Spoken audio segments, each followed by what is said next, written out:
Meantime, as the government shutdown enters day two, OMB Director Russell Vought telling House Republicans the Trump administration will start firing federal employees in the next 1 to 2 days. Meantime, this is what the Treasury Secretary told the gang on Squawk this morning about the state of negotiations. We were left with a mess. It was the largest deficit when we weren't in a recession, weren't at war, and we are fixing the deficit. And there could be a discussion, but this isn't the way to have a discussion. Shutting down the government and lowering the GDP. We have a 3.8% GDP, and when the Democrats shut down the government, that we could see a hit to the GDP, a hit to growth, and a hit to working Americans.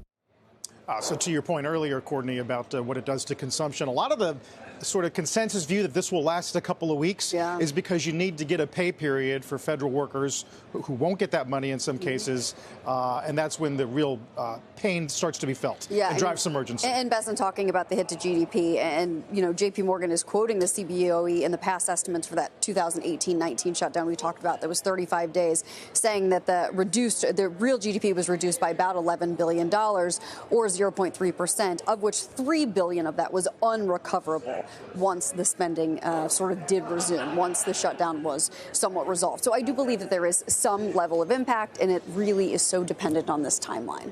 And you have to imagine that it does get a little more complex if the administration is now going to try and pull back funding or defund agencies, as the president is now threatening, because you would imagine that's going to be the first thing that Democrats negotiate to get back. So it kind of puts more money in the middle of the table to start negotiating over, presumably, before you would get to a deal, right? I mean, you want to get back to at least where you were. Are we going to be able to easily do that? I think those are the questions the market might have to contend with if this rolls on. Yeah, the president did post this morning. He's going to meet with Vought today.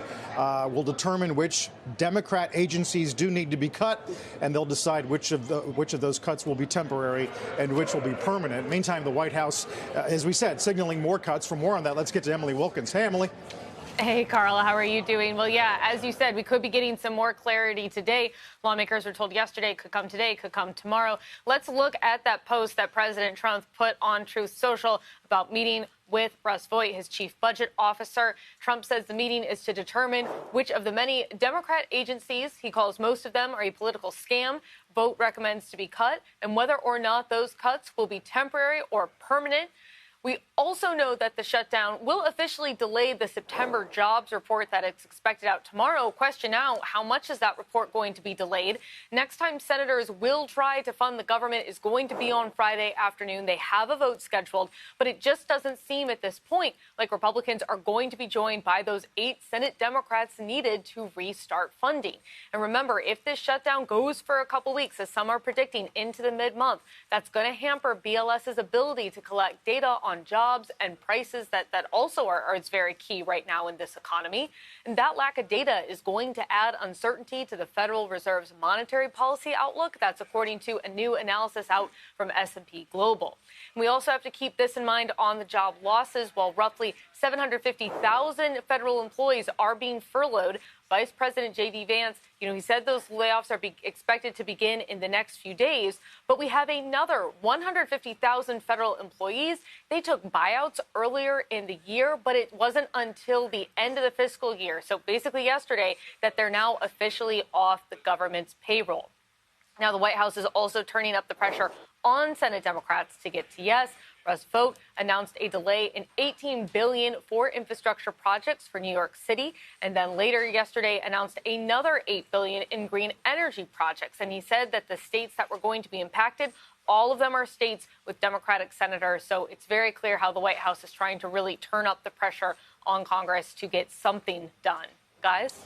Emily, is the focus of all the attention in the Senate and whether or not they can get enough Dems to help override any kind of filibuster? It is, Carl. I mean, right now, the House isn't even in session. They are expected to return on Monday. And I have had a couple senators say, look, it will be a little bit easier when the House is back because we want to make sure anything we do, we're talking with them. But a lot of Republicans are saying, hey, all we're going to do right now is just pass the 7-week stopgap. If Democrats want to talk about things like, say, extending those premium tax credits for the Affordable Care Act that are going to impact millions of Americans, we can do that, but not until the government is funded. We did yesterday start seeing, actually right there on the Senate floor while votes were going on, some of those bipartisan conversations about a potential path forward. There are Republicans who don't want to see those tax cuts end. They are having conversations with Democrats, but I think we're a long way at this point from a clear solution.